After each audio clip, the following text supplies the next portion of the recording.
सदर मुमलिकत आसिफ अली जरदारी ने आज़ाद कश्मीर की बिगड़ती सूरत हाल का नोटिस दे लिया। ज़राए के मुताबिक सदर मुमलिकत ने आज़ाद कश्मीर में जारी एहतजाज के बायस पैदा होने वाली सूरत हाल का जायजा लेने के लिए आज इस्लामाबाद में इजलास तलब कर लिया है। इजलास में मुताल्लिका स्टेक होल्डर्स को मदऊ किया गया। आज़ाद कश्मीर में एहतजाज के बायस पैदा होने वाली सूरत हाल का जायजा लिया जाएगा। इस हवाले से मजीद जानेंगे रिजवान अब्बासी से। जी रिजवान, मजीद क्या तफसीलात सामने आए?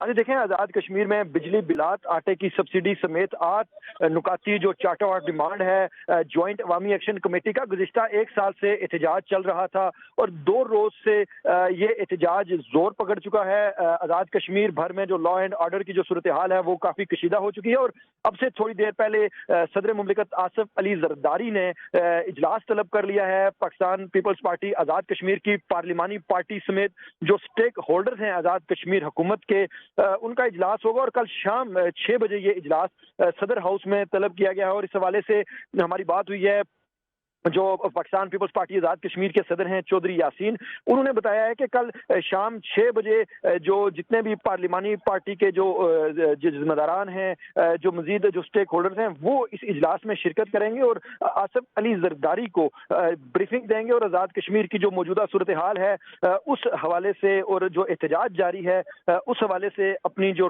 तजावीज़ हैं वो भी पेश करेंगे। और इसके अलावा जो अब से थोड़ी देर के बाद जो आज़ाद कश्मीर के जो वज़ीर आज़म हैं चौधरी अनवर उल हक, सुनने में आ रहा है, इतलात हैं जो हमारे ज़राए हैं वो हमें ये बता रहे हैं कि थोड़ी देर के बाद मीडिया टॉक भी करने जा रहे हैं, क्योंकि इस वक्त जो सूरत हाल है आज़ाद कश्मीर की वो काफ़ी कशीदा हो चुकी है और सदर आसिफ अली जरदारी ने उसी के पेश नज़र, बिगड़ती हुई सूरत हाल के पेश नज़र ये इजलास भी तलब किया है। जी बहुत शुक्रिया रिजवान अब्बासी।